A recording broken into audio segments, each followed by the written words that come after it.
All right, we're live right now. Yeah. All right, good evening, everybody. This is Uche and Njoku, sneaker principal. I'm here with my mans. Go ahead and introduce yourself. AT. All right, there it is. Archie Tyson. Good to be here. Happy New Year, folks. Happy New Year to everybody. This is the Ivy League Hood Rats. First episode of the new year. I have to apologize. Last week was my fault. I was completely out of it. I'm not sure whether it was I was just not. You know how you're just not feeling good, but you don't know what it is. It might not necessarily be physical. It might not just, and it's sometimes not even mental. It's just you just don't. You're just off. And I was in my off funk. So rather than come on here and sound all kinds of crazy, I was like, you know what? Let me just bow out for last Wednesday. But I'm feeling much better today. I 100% hear you, man. So how are you doing, brother? How is 2003 treating you? 2003? 2000, We're going back to '03? Oh, man. 2023. You know what? You know what's funny thing is? I was just watching the barbershop. I was just watching the barbershop downstairs. And I was thinking to myself, man, I miss those days when things just seemed so much simpler. '03, man. That was before the iPhone dropped. You could do some things and not be on social media and, you know, have some reasonable degree of privacy. '03 was, oh, man. We're talking, that was college days for me. Oh Yeah, 03. I was a strapping young man. Oh 03? What was I doing in oh 03? I've been out of college a couple of years, and I had a purple. It was purple-ish, but more like a blue E class. I had an E class Benz. Yo, you couldn't tell me I was the ish. Listen. I was in L.A. You know, and I was just listen to be young black in a Benz in Los Angeles during that time. You know, the only problem was that you couldn't stay at a stop. You couldn't stop at certain stoplights. That was the only issue. Well, So certain hoods. at least you were purple. I mean, you might have been, or kind of, but you might have been halfway neutral. Nah. Listen. There are I don't, gangs I out there don't like know. Grape Street. Like, yeah, Right? Yeah, purple. Yeah, yeah, that's true. purple You're was problematic. But the thing is, that's my favorite color, and I just had to have that whip. So I had it, but I was smart about it. I avoided certain neighborhoods. If a young lady told me she was from, if I met a young lady, asked where she was from. If I heard the Jungles, we couldn't be together. If I heard Hoovers, we couldn't be together. If I heard Watts, we couldn't be together. You know what I'm saying? You better be from Beverly Hills or from Santa Monica. So places where, I can't even call it, man. Me in LA, I'm gonna be a drop that. Never been to LA, don't know the turf, don't know the territory. Been to Cali, but never been to LA. I got to make a voyage out there, but gee, I just ain't. I mean, I hadn't gotten around to it. Don't know the turf, don't know the territory. So, you know, I yeah. But oh yeah, you say '03, and I'm like, yeah, that took me back to some places. Now we can't get on here and talk about 13 now. mm, 13, we just had to glaze over. That's a cigar, mm, a good glass of whiskey, and an offline conversation. 13, 13. summer 13. 13 Yeah, that was interesting. It's like a yeah, bottle of wine. That was a good year. yeah. Why are they gonna do it? You need a bottle of Nah, Uncle Dear's 1856 to talk about summer 13. But hey, we survived. We're here. God is good. God is good, all the time. So let me ask you this. 2022 was an interesting year. It wasn't necessarily a bad year because coming out of the pandemic and all of that, 2022 was a great improvement. At least in my book. Look at the camera so it gets focused. It was a better year than the previous years.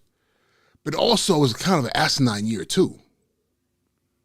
You know, and it was funny because I can tell you this in December and coming into the new year, I have no resolutions. I didn't tell myself I'm going to do this year. I had none of that. I just felt like I need to get out of 2022. But now that I'm in 2023, I'm just like, damn. Was there any real transition? Nah. Because it's the usual, right? I mean, I was looking in my brain. I said, let me get out of the start of 2022 started off so great, and then fall went kind of crazy for me personally. So I was looking forward to 23, and then I realized, what has changed.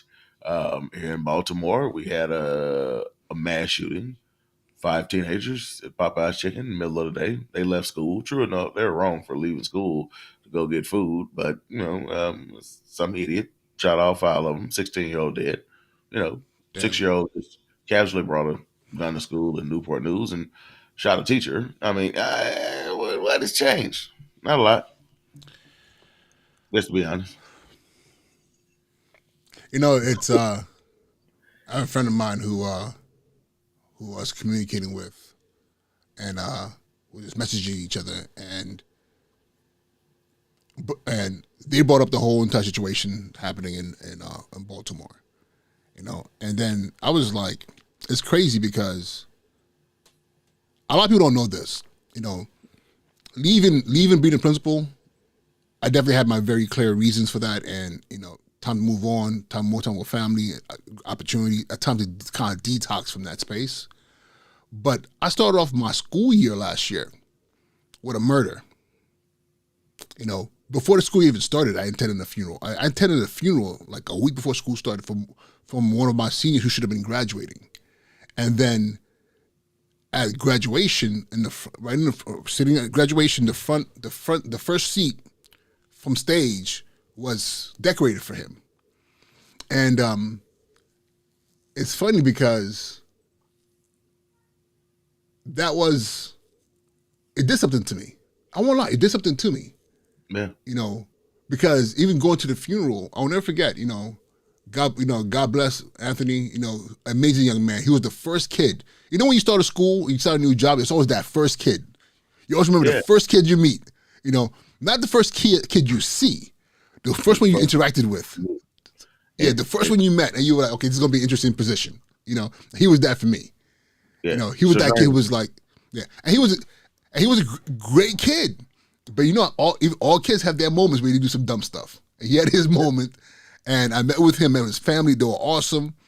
And when I came back then during the pandemic, during summer school, that summer, I walked into the building because I was quarantined. So when I first walked into the building, the first kid that I saw coming back from the pandemic, the first kid I ran into in summer school was him. And literally 6-7 weeks later, I get a phone call from the deputy superintendent saying, "Hey, Uche, did you hear?" And I'm like, "Hear about what?" And she mentioned his name, and my brain wouldn't allow me to make the connection. I was like, "Who's that?" I was just like, "Who's that?" And she was like, "It's one of your students. I think he's a graduating senior." And I was like, "No, I don't know anybody by that name." Like, bro, my brain shut off. Then all of a sudden, my brain went, no, stop, denial, stop it. And I was like, no, it can't be. And I remember going to the funeral, and at the funeral, who did I run into? Two other friends of mine. Talking about how weird the world is. Both of them, I did not even know knew each other, and they didn't even know that I knew either of them. But we all three of us connected. His elementary school principal, his middle school principal, and his high school principal. And mind you, like, this is New York City. New York City is huge. And for that, not really, but it gets small. Everybody know everybody. Everybody know everybody, but it was just weird to walk in that space and be like, okay. And I won't lie, that left a stain on my soul. It really did. It left a stain on my soul, and even now to be watching the news and seeing all these things happening, it's like, will it ever end? And I'm afraid to say, this is just the reality now. This is just and it's always been there, but now it's just something different. And the scarier thing about it, and I'm going to stop talking after saying this, as a father to a son now, he's a little kid, but in my brain I'm asking myself like, how do I protect him? He's 2.5, you know, and I feel the same way about my daughter, but with my son it's a little bit different only because I see him, I see his energy, Mm-hmm. and I can envision him as a young man being that guy, you know, who's the center of attention and possibly a target. Yeah. Yeah. My son's a silverback too. Well, Yeah, granddad is silverback. His dad is silverback. He's silverback. It's straight alpha. And I worry. I mean, it's just the truth. And it's the interesting thing is, um, in my last role as a principal, and I talked about this in the fall with me burying Jeremiah, who was murdered the first week of school this year at Baltimore on his high school campus by another student from a different school. You know, I wonder about the stress that no one, and you write about this online quite a bit, but the additional stress that black principals, male or female, that are leading schools in communities or in places where nihilism and violence are quite the norm. The additional stress that they take on, because you don't really get a chance to grieve or to heal, because you're trying to help an entire group of students heal, yeah, right?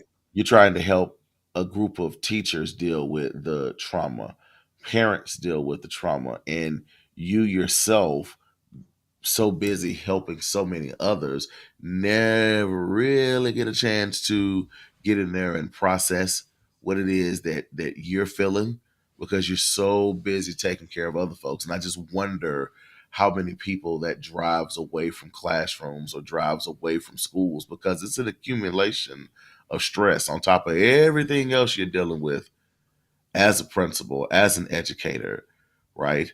As a person who's paying a daily black tax in the country, you're also having to deal with trying to heal whole communities that, quite frankly, not really qualified for that type absolutely of not. work. We do it, but we're not, you know, principals and teachers are not trained psychologists and psychiatrists. We're not trained to coach people through battlefield trauma, but we do, you know. Um, and I wonder what research is out there that looks at, you know, that as a potential factor that people step away from schools or step away from the roles, because it is stress. And I always talked about the situation with Jeremiah. We're not supposed to have favorites, right? We know we're not supposed to have favorites, but we do. And when you lose one of your favorites, you know, that impacts you, right? Even if you say you try and excuse me, just try and just eat it. I couldn't come up with the word anyway. I'm not gonna try and come up with the word, but I mean, if you eat that trauma, you try and just pretend like it's not there, and um, it's there. And you do this as long as we do it. You're gonna lose multiple students and parents oftentimes to violence and utter nonsense. And I just wonder what that accumulative stress is. I'm actually reading. I saw this in the New York Times, right? I read an article and then I saw Under the Mm. Skin. It's by Linda Villarosa, The Hidden Toll of Racism on American Lives and on the Health of Our Nation. But it's a good read. Yep, I know I'm in a doctoral program and I'm supposed to be reading all my stuff for class, but I have to do some pleasure reading. People, if you don't read just for yourself, like you're gonna lose it. And she talks about just the stress and the illness and the lower life expectancy to just being black, just dealing with racism in the country causes, but just we deal with that on a daily basis, but couple that with having to try and heal whole communities. I don't know. Um, you know, but I'm hoping that, there will be some change, and the quota class made poverty make people crazy. Poverty, no, you said poverty be making people crazy. Principal in the Bronx there. Uh, you know, I don't know how some of us are not crazy. Coming from where we come from, and trying to deal with what we're still in pain. I mean, it's I don't know. Um, but I'm optimistic. I try and remain optimistic, but on the news, and it's like, wow, are people really shooting up 5 teenagers in the middle of the day because they don't have anything else to do? And I have Hmm. a son, so I'm like, do I just move? The question is like Move you move. where? I was just about to ask, like move where? I Move don't where? know. That's what I said. I'm coming closer to getting that little small plot of land on the north coast of Barbados. Just calling it a day. I don't know. Might be better. Who knows? But what drives a 6-year-old to bring a So that's another one firearm right there. Like yeah, to like school? but then what's interesting about that, like when I saw that news story, to show you how messed up my head is now when I hear stories like this. First of all, I was appalled, which is weird. I was like not appalled. I was like, I was more like, here we go again. So then my brain went into the legalism of it. Whose gun was it? Why didn't they lock it up? His parents, somebody's going to go to jail. One of them parents is going to go to jail. But then after a while, I thought to myself, something transpired, and might be wrong about this, but something that transpired that caused this child to think to themselves, I gotta shoot this teacher. And listen, I've been in trouble. I've been in trouble many times. I've been yanked by my neck fat as a kid, growing up in Nigeria, but never once did I ever think to myself like that. I'm What it sorry, I just know we were covering something serious, but if your grandma ain't never snatched you by your neck meat, I know some people didn't know what he was talking about, but we just need to describe. When lion mothers grab their cubs by the neck meat and they can't go in there. Yeah, yeah. My grandmother was she sharecropper Mississippi chopping cotton, had them strong forearms. When she grabbed you by your neck meat, you was grabbed. neck meat. Yeah, man, that made me feel better to know that, hey, we talk about, certain stuff crossing over the middle passage and surviving. So one of them hidden legacies. But yeah, I'm with you, man. Like Yeah, what type of breakdown in I don't even know. How like it's like one of those wanton tarnations, you know. And it's far? and again, my brain was just like, okay, what's going on here? But then I thought to myself, like I said, after I stepped back from the situation and I thought about it, I was like, the number of times as a principal, as a dean, as an assistant principal, where I've had to physically engage a child, not because I was trying to like harm them, but because I was trying to protect them. You know, if you've ever been in a situation where there's a child that's manic, and you're trained, okay, we have to now make sure this child does not hurt themselves. The number of times I've sat on the floor holding on to a child, rocking back and forth as they're screaming. I'm talking about as old as high school age. Because again, trying to calm them down, because I've had kids run out the building into traffic. I've had situations where I had to tell the police and school safety, back up. I got this. Because I know if you touch this child's gonna do something that's gonna have to force you to do your job. There's gonna be another story. Yep. But one of the things I could always say was, I would always hope that my presence was something where the child would feel at least level of safety, even in their distress. And again, I'm trying to picture in my brain what happens when you have was it a 6 or 7 year old? A 6 year old, right? Or 7 year Six year old? old, 6 year old. Who 6 year old. says, yo, but I'm trying to picture in my head because was the gun in their backpack? Like what happened? Like how did this happen? I mean, regardless of the scenario, like, and I've been in a lot of heated scenarios as well with children. I never envisioned myself being shot by one of my beloved children, even the ones who hated my guts. And, I always say I've had some kids hate my guts all the way through college. Good. Right. But I just never, that just never entered the space and atmosphere. And I never allowed, for metal detectors to be a fixture when I was a principal, even here in Baltimore.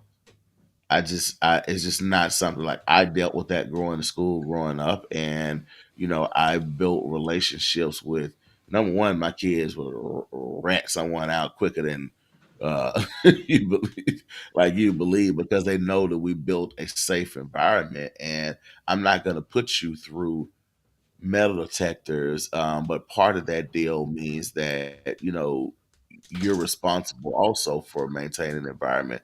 But I just never envisioned, you know, having to deal with that situation. I mean, that superintendent was just damn, they're just dumbfounded for what to say. Like, where are we when we get to this? But what was even more sickening to me, right, um, was looking at some guy compiled this K through 12 shooting database. Wow. Right? Let me tell you how crazy this is. So he's taken every school shooting since 1970, whether anytime a firearm was discharged on school grounds, whether it was by police, whether it was by a parent, student, whether there was a fatality, mass shooting, it doesn't matter, and compiled into a database where you can go through. And I mean, the data is disaggregated down to what time of day you're most likely to get shot, where these shootings occurred, who, like, the fact that this is an actual data set large enough for one to actually disaggregate and build a website around speaks to some form of illness in our culture that I can't quite wrap my finger around. Um, you know, this just, I mean, you literally have yeah, are you looking it up? It looks like you're looking Yeah, it up. yeah. You know how I'm doing. It was. Looking it I up live. mean, He's like, yeah, but what? yeah, because K I'm through like, shooting. yo, Google it. Just Google it. is it from Education Week? School shooting over time, incidents, injuries, and deaths. Just K through 12. Just Google K through 12 shooting database. Oh, I found it. Yeah, 51 years of data. K through 12 school yeah. shooting statistics. It's That's it crazy. as much as on one hand, my geek side, data scientist for all of us who took the ecology of data driven education and took other education statistics classes and I remember, passed. I remember that class. Woo, we got through it. And if you think that one was God something, damn. the next level, uh this doctoral program, boy, I got some stripes on my back, but I got through it.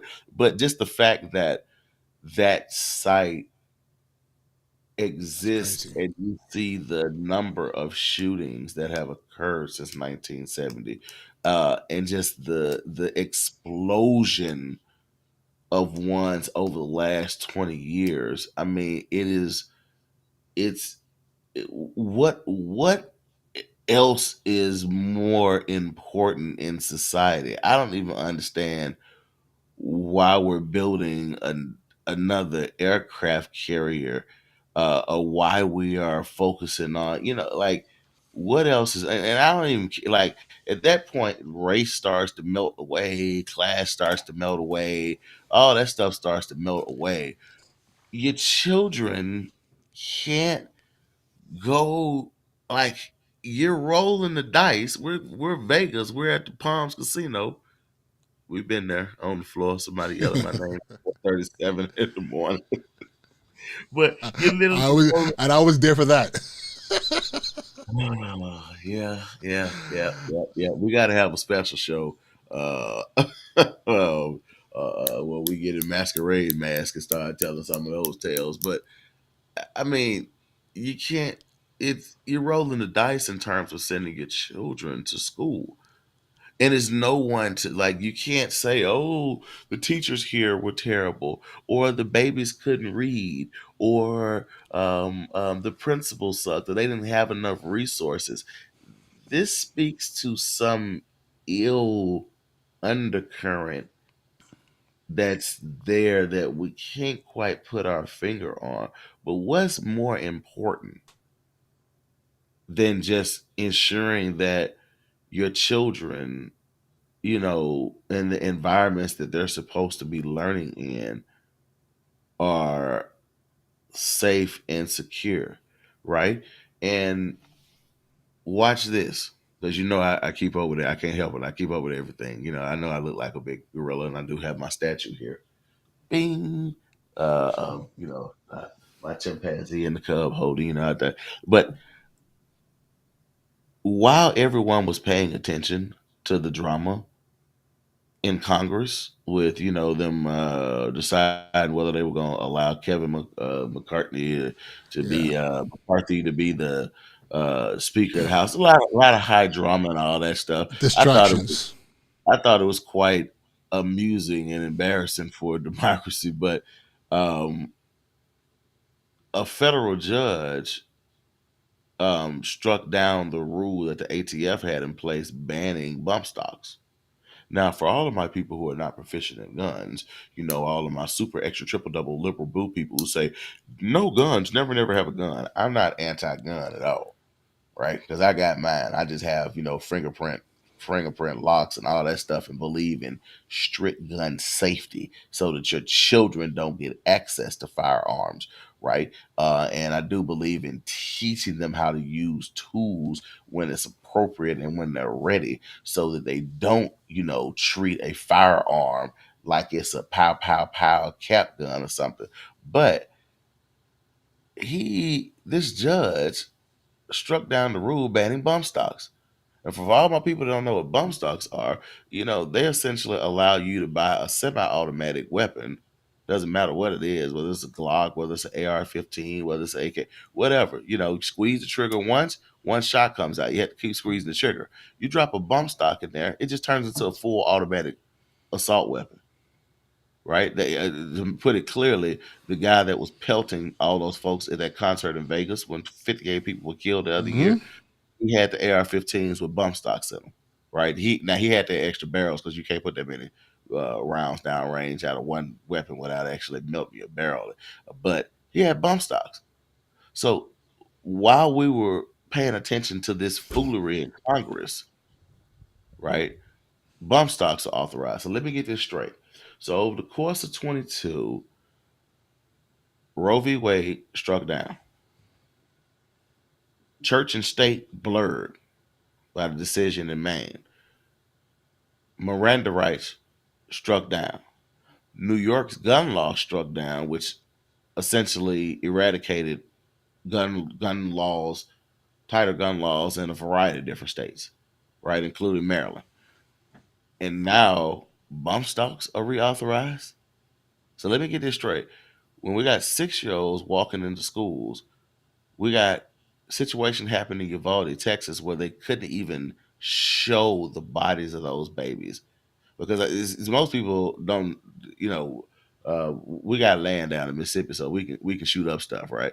But people don't know what an AR-15 does to an actual body, right? You don't deer hunt with an AR-15 because it does so much damage. They couldn't even show the photos. They didn't want to show the parents' bodies because of how mangled those children were, and we're reauthorizing, we're making bump stocks back legal again. Now again, I'm not anti-gun at all, but certain stuff we just don't need. So now any idiot who decides that, hey, I might want to walk into a school, now I'm not dealing with semi-automatic fire at this point. I can get a 100 round drum and just walk into the like. What are we talking about? Like, it's there's a sick undercurrent in the name of, I don't know, freedom, or in the name of, I don't know, but like, what is more important than ensuring that our children are safe and okay? And you know, we got a problem. I mean, as a father, I don't know. I mean, my children go to a pretty, I would like to think, a pretty safe school, and it'll run the county. They just, here in Maryland, just pulled a loaded gun off of a 12-year old. They can't be charged, by the way, because of the law. But I don't know. I just don't feel confident that, like, we're getting it as a society. Not if we're reauthorizing the use of bump stock devices that make a situation almost. And I mean, you've been a Marine, so you know the difference. And I've been shot at before. I'm from the hood. Like, a semi-automatic versus a full automatic, you just went from a situation that's possibly survivable to the probability of survivability has dropped significantly, right? That, not much that terrifies me, but that terrifies me. Cause I don't want to be staring down the barrel of a 100 round drum that's full auto, right? I don't have time to even get behind something. This is the thing that I am stuck on. Is the why. Because you know what? I think anything can be explained if there's a reasonable why. Even if it's not reasonable. But what is the why? Because I hear what you're saying. All of a sudden now, this is legal. But is there, and I'm asking you, and is there some logical reason for why one can say, you know what, the judge had a point on this one. It might be far fetched, but he had a point. What was the point? What could possibly be the point? I mean, just because, I always said this, just because I have the power to do something doesn't mean I should. Like, you ever have students come to you in the school with a request, right? And yeah, you have the power to override everybody else in the school, right? But that doesn't mean I should, right? Just because I have the power to enact something doesn't mean that I should, right? But I think that, this toxic polarization has gotten to a point where folks don't take the time to even listen to someone that's different, or that has a difference of opinion. Let me do something to injure you. Let me do something to make sure that you know that my side is still alive and can inflict harm. Let me just win. Forget whatever damage it does. Forget whether or not the school shootings are happening in blue areas or red areas politically, or black or Hispanic or Asian or white or whatever, urban, suburban. Forget all that. I just want to win, because in the name of, I deserve these freedoms and these, what we talked about, right? So we're not gonna go down that thing. But I like it, because I can, because I can make a technical legal argument. And again, I'm all for it. Like, nope, I don't want people to guns to be seized in any way, but there's no way you can logically think that someone 200 to 300 years ago could even conceive of modern weaponry. There's no, like, there's technology. Think about it. When we were, I couldn't even conceive of a freaking iPhone. Like, I couldn't even imagine. Do you know the crazy stuff that we did in elementary, middle, and high school? You remember we would have to have a camcorder, right? It wasn't like a phone. I couldn't imagine what these kids are going through with all these videos that are around that are getting like, because we did some crazy stuff. It's some Yeah. legendary stories that are out there. Yeah, I mean, it's some legendary story. And you Yeah, just had to be. I was at church. I went to school in church. That was it. Yeah, I mean, that's pretty much my existence as well. I mean, but there's some legendary stuff out there that No, you just have to have somebody like telling a real good story and listening. But we couldn't imagine when we were in middle school having a device that would allow me to put a prompt in and write a whole paper for me. I couldn't imagine like having access to a handheld computer walking around. Like it just wasn't on my radar, 20, 30 years ago, whatever, 25 years ago.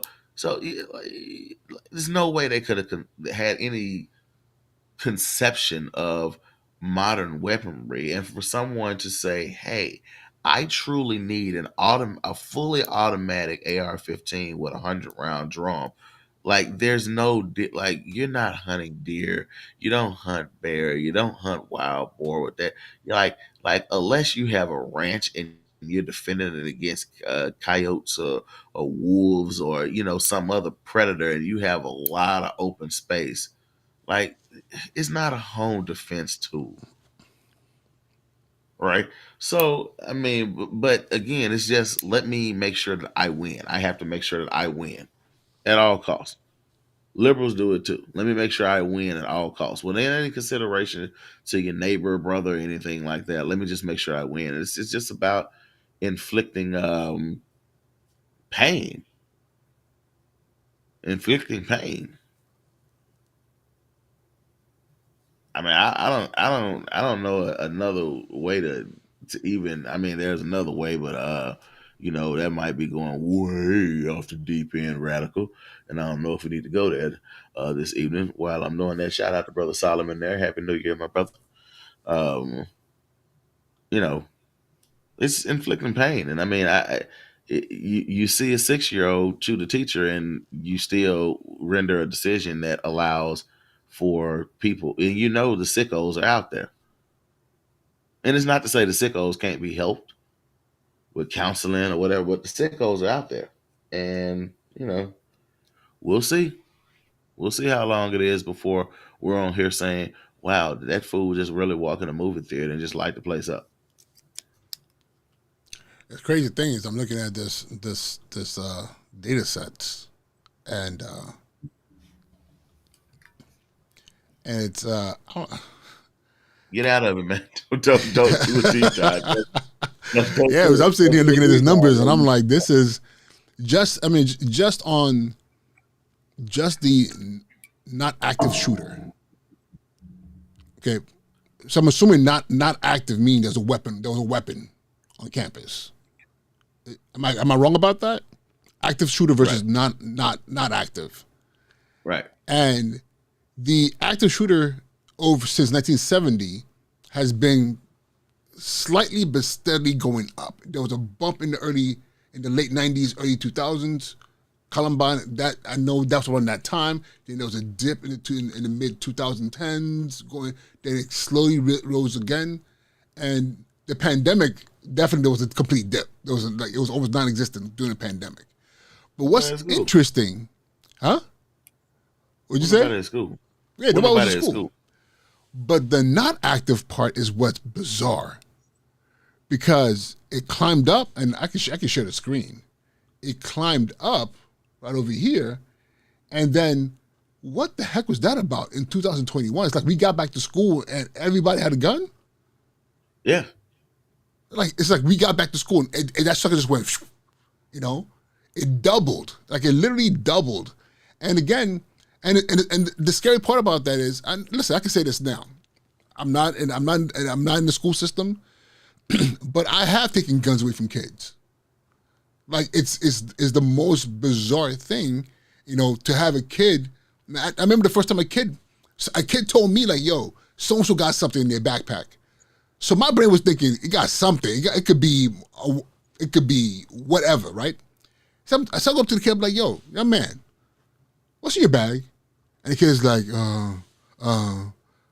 to my office. We went to the principal's office. I'm like, what's in your bag before I call school safety? And he was like, I'm so sorry. He went in his bag and pulled out, like, I put on the table. It was a Glock, put on the table. And I was like, and this was No sixth safety. period. Huh? Well, safety in the trigger for a block. Yeah. So So it ain't got I'm no just sitting there, switching them. I'm just sitting there thinking to myself, like, okay, what just happened here? You know? And and to think that, again, as a father, it's one thing when you're in the bullpen fighting the bull. It's another thing you got to think about the possibility of your child might be in that space as well. And so, call me selfish, but that's what terrifies me because I'm looking at these numbers and I'm not shocked, but that 2021 was crazy. I'm just like, man, we just shot up, and 2022, it's pretty low, but that's based on when this was published or when this data set was collected. Because 2022 might have just been as bad as 2021. We don't know. But I'm gonna Lot of, stop. lot of That's anger, a man. Lot of anger, a lot of hate, a lot of poverty out there, man. I mean, you think about it. What I mean, we go old school hip hop. Don't push me. I'm close to the edge, trying to lose my head. Like it's really a jungle out there, and people are yeah. very teenagers are very very close and on the edge. Hell, I'm on the edge most days, right? So, and I'm educated. I have tools to be able to help me cope with just the constant constant pelting.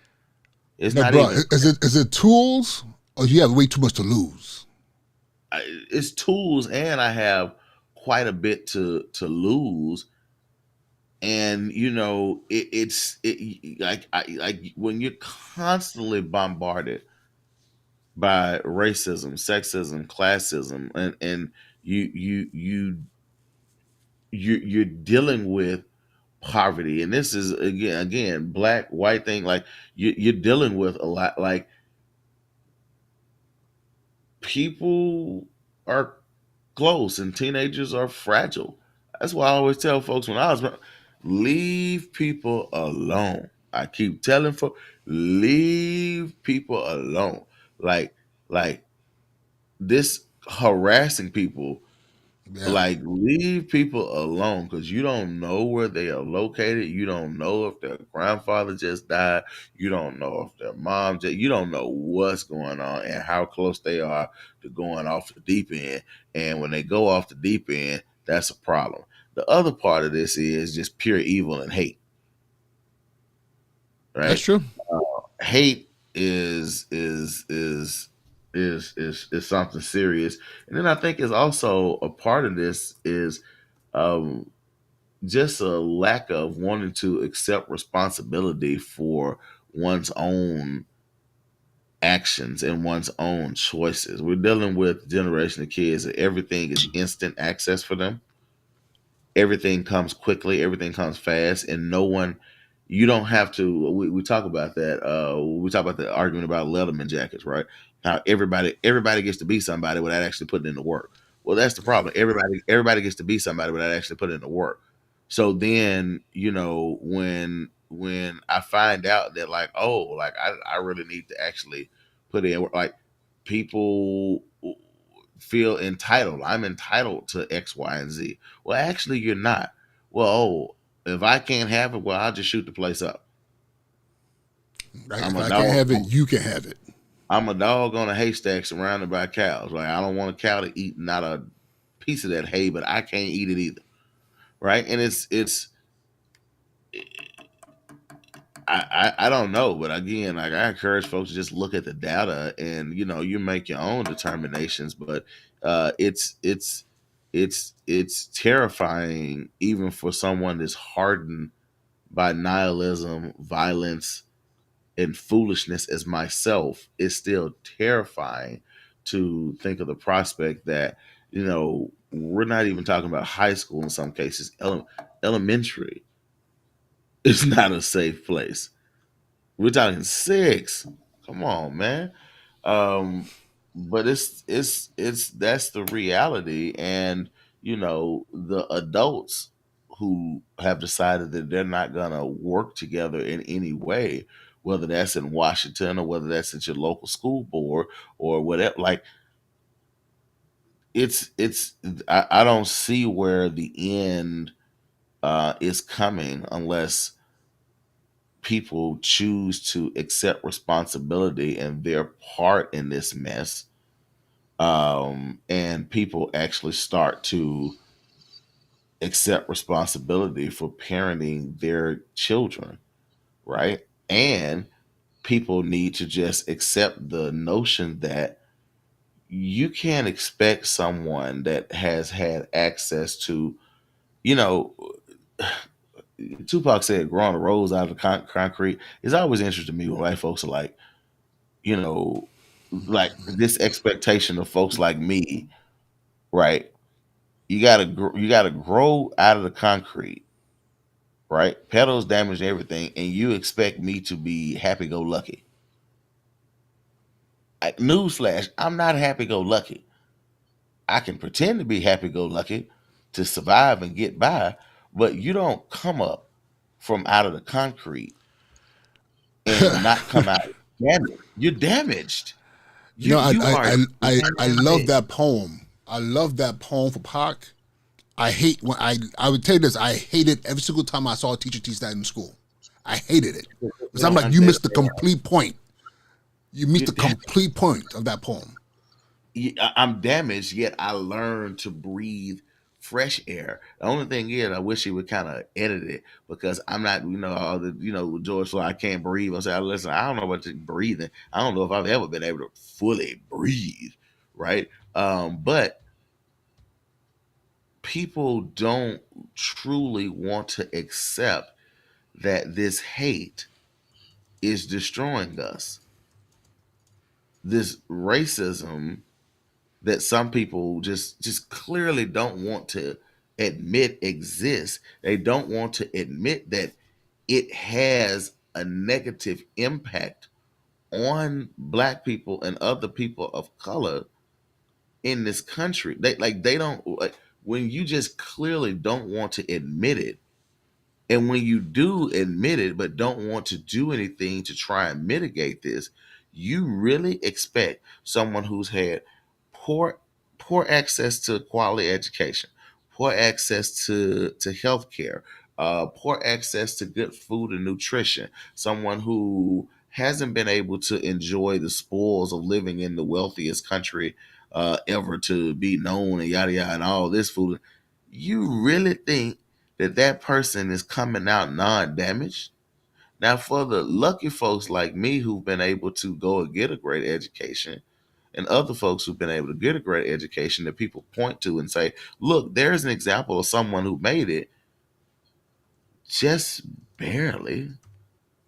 You know how many friends I got in prison, right? That's not here.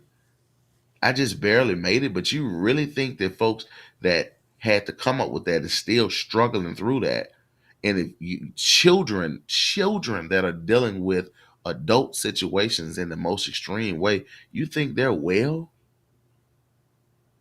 You think that the little white kid in the trailer park in Grinnell, Iowa, that's growing up down the street from the richest small school, liberal arts college in the country per capita, wealthiest, biggest endowment, down the street in a trailer park, parents on meth, and they ain't had clean clothes in a week, eating whatever they can find. You really think that kid is well? I mean, let's just be. And you seeing people with all of this, and you're cut out of the party. You think that person's well? No.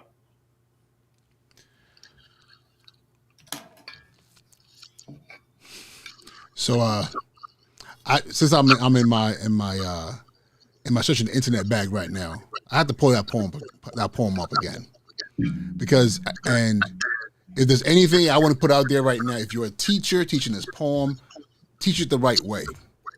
Because what Brother Tyson just said right now is very, very important. Because when I read this poem, I don't read that he was the rose.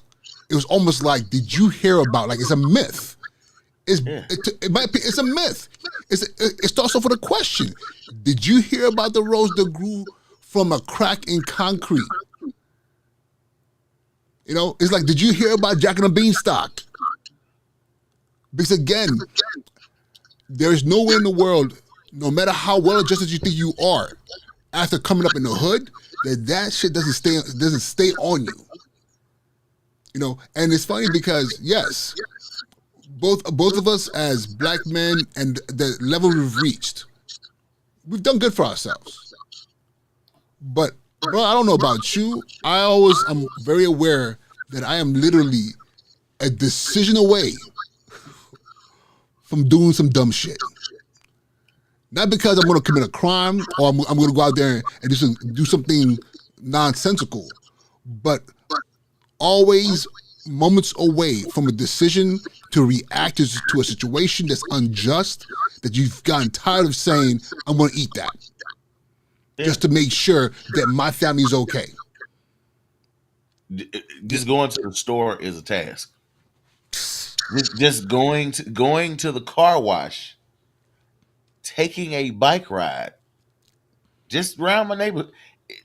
Everything you have to pay a tax. It's a tax. Like literally, yeah. I would like that close. Sometimes it's like, ooh, my children and family need me. But if just like this, like, why am I dealing with, like, literally? I go back to the monkey grips on the purse. Like, really? Like we still there. Like, That shit come gets old. on. It's so far beyond old when you're in a tan Brooks Brothers suit with a pink shirt on, Pink shirt cufflinks, on. and a bow tie. You know, it gets so old when you like, come on, help me out. So yeah, I hear you with the frustration with teachers not understanding how to teach that poem. I always say let Nick and Giovanni talk to folks about that. Um, but it it really does to me highlight the whole notion, like folks are damaged, right? And the fact that we don't want to acknowledge that there's actual pain, right? We don't want to acknowledge that there's pain in um lower class or working class white America, right? There's pain there. They've been mistreated. I'm not Yeah. gonna say equally.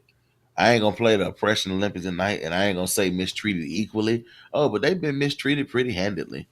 There are areas where they've been forgotten about. I just say that the level of deliberate hate and deliberate destruction that has been directed at those communities has not come in a way that has been directed at black communities. And my evidence is that somebody, what's your empirical evidence? Rosewood, Florida, they just laid a wreath, I think, on Sunday for the 100th anniversary of Rosewood, Florida. And for those who don't know, that was a town that mass lynching and an entire burning of a prominent black town in Florida happened. It happened There's a all over. film. Right. Ving Yeah, Rhames. it's a film. And Rosewood. Hollywood tends to either tamp stuff down or embellish stuff. When it comes to stuff like Rosewood, they tap it down.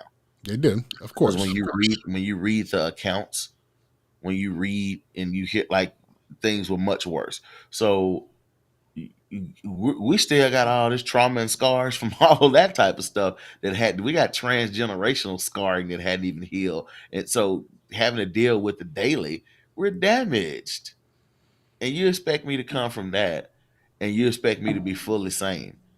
Now, just because I've acquired some tools, I've acquired some education, I've acquired some shiny things that help me to get back to reality, you can't expect everyone to.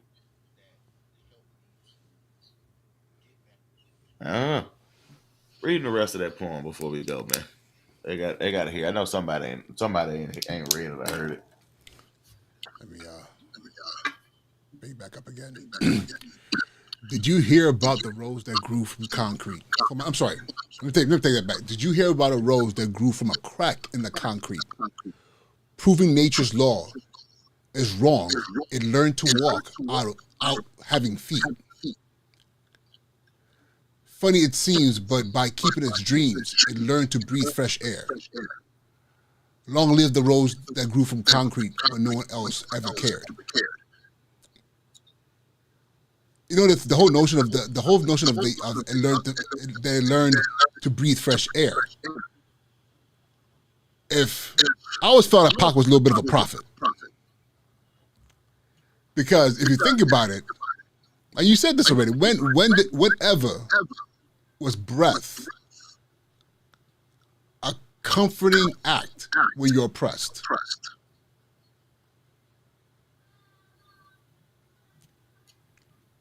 And we talked about this a couple of episodes ago when I said to you, like, I can't wait to go back to Nigeria and just be able to breathe. Well, you said put your My feet in feet in the the red soil soil, and and be you able to just. and I commented about how your whole demeanor shifted and just changed when you were thinking that thought, right? So I think that again,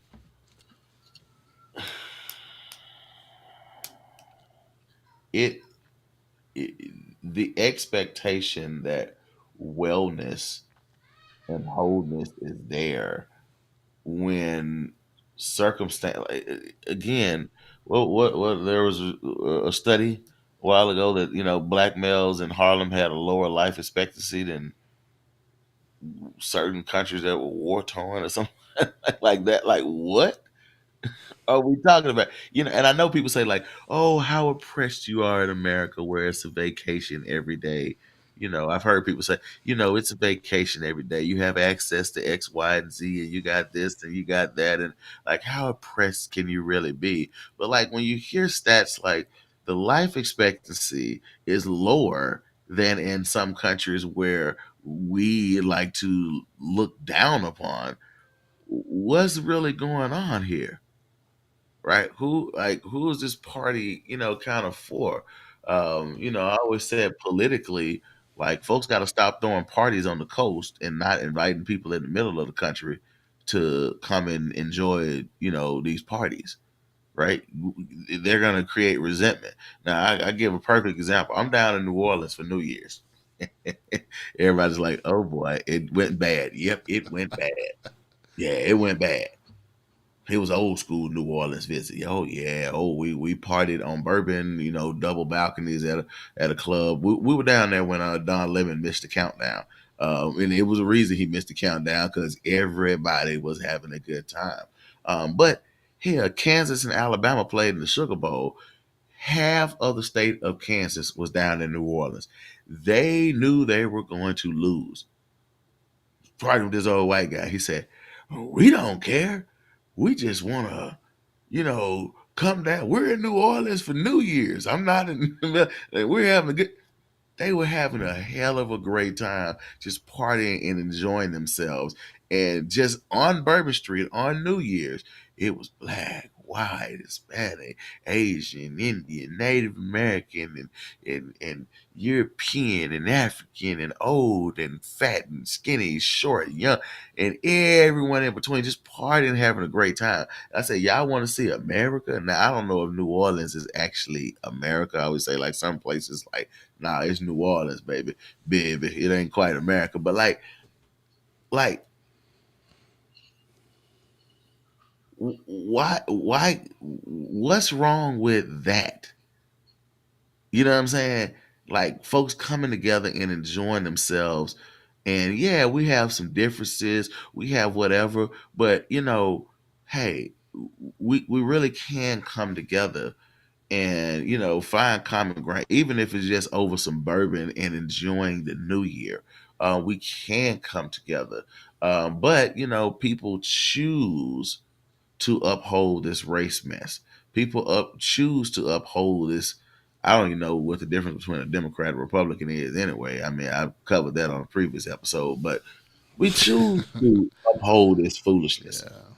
right? And we choose to stay, we choose to devalue black people and brown people and women and other folk. We choose, it's an active choice to do so. But in that moment where everybody was just wasted and having a good time, and people from everywhere was there, and the folks that were oftentimes forgotten were getting the opportunity to party with the folks that have arrived. You know, I don't know. Maybe I saw some sparks of hope. Maybe it was a lot of alcohol that was flowing through my system. That I got a new tattoo. Said by any means necessary. So it was that type of New Orleans. Yeah. Really? It I love it. I love ain't it. even finished feeling yet. By Like, any means necessary. look, our boy's like, yo, we getting tattoos. My wife was like, oh, let's do it. I'm like, oh, that's what we're doing. I guess we're doing it. So yeah, it was that type of New Orleans trip, and I do encourage everyone to Nice. have that type of trip when you get away from the kids and be like, pardon me, this is gonna sound no, I'm not gonna even say it. I'm not gonna say it. But um, there are opportunities for us to be able to come together, but it's an active choice.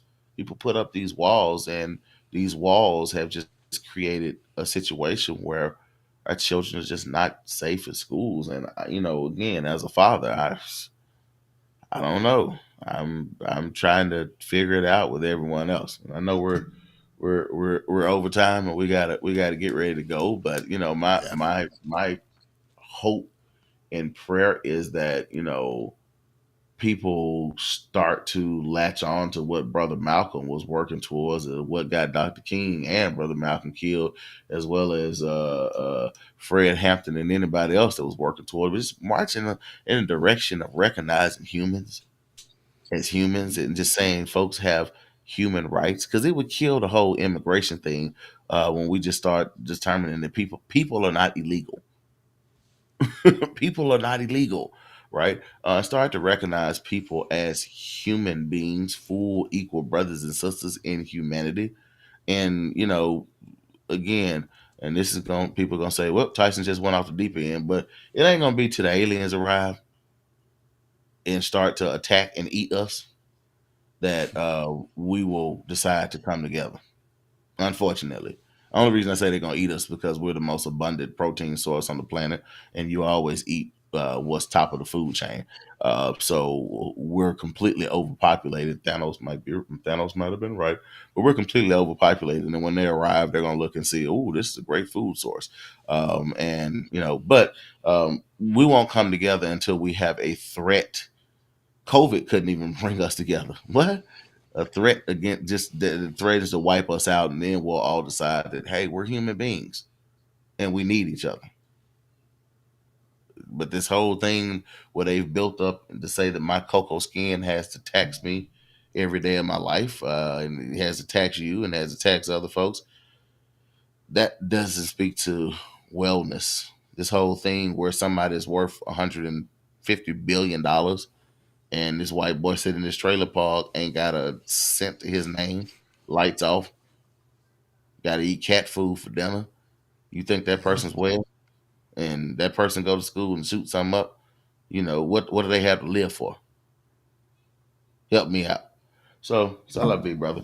On that note, I'm gonna shut up talking, man. You close us out, Uh, brother. Hope it wasn't too grim and dim this evening. I think it was what's needed, and I love what you said about we need to go back and revisit what Malcolm, Fred, King were all saying about at, at, at the at the time they were cut short. The conversation became about humanity of everyone, and it's funny because when you said that, I thought about Kwame Nkrumah in Ghana. I thought about Deligiwa in Nigeria. I thought about Jomo Kenyatta in Kenya, and Stephen Biko. All these people, but Yeah. I can speak to Africa, who were who started off as hardcore freedom fighters, like everybody could get it, and start to realize that that wasn't the way. We need to find a common space and common thread in our humanity to fix society. And guess what? While they were freedom fighters, they survived. Once they became peace fighters, they were taken out immediately. And that's something that we need to find a way to revisit. And it's the fact of the matter is, I'll be honest with you, no matter how much I want that, I struggle with seeing how that's possible. And the only thing I can say is we need to make sure that we are empowering the next generation to find a better way. Because right now, I don't have an answer, beyond, loving my children as much as I can and pouring into them. And then as my time as an educator, I did the same thing for other people's children.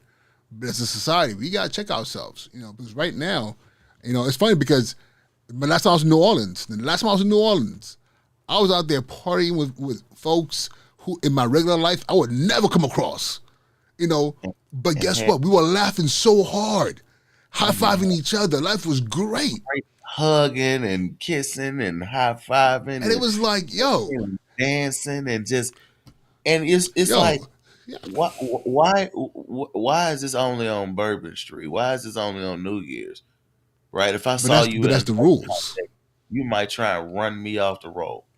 Yeah. You might monkey kung fu monkey grip your purse when you see me in another so I leave it as some form of hope, but yeah, we need to find a way to see each other as human, and it can't just be a one way street. Yeah. And Facts. I'll say this, and we need to ensure that, or people need to ensure that when you cause pain, you don't blame the other person or other group for the pain that you cause. I just, but that's what we feel every day. I Yeah. feel like pain is spewed upon me in every way possible, and I'm blamed for the pain that others cause. And I have figured out how to compartmentalize it. That's what I was trying to say earlier. I couldn't get it out. I figured out a way to kind of be able to deal with it. But you really expect someone who hasn't been refined by this, European style of education to be able to try and handle this? Like bad things can happen, and bad things are happening. So, I'm praying that we start to wake up. But, if we don't, you need to find us a little plot of land. We can just become farmers somewhere out in the country, in Nigeria, and call it a day. I'm perfectly Facts. fine with doing that. Facts. You have sons and daughters. I have sons and daughters. Hey, we start a whole new Njoku Tyson tribe out, out on our own and call it. Silverbacks everywhere. Straight just mutant silverbacks. My son, The Jabari tribe my son brought is to a life. certified.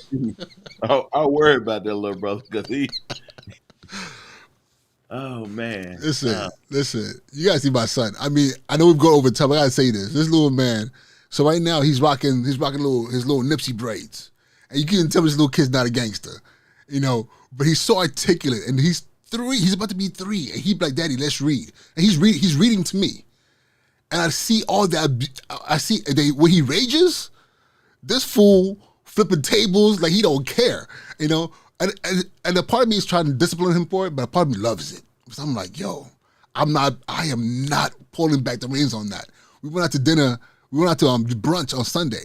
He's in the restaurant just singing loud as hell like he want to. And people looking over. I'm like, I'm not telling my son to be quiet.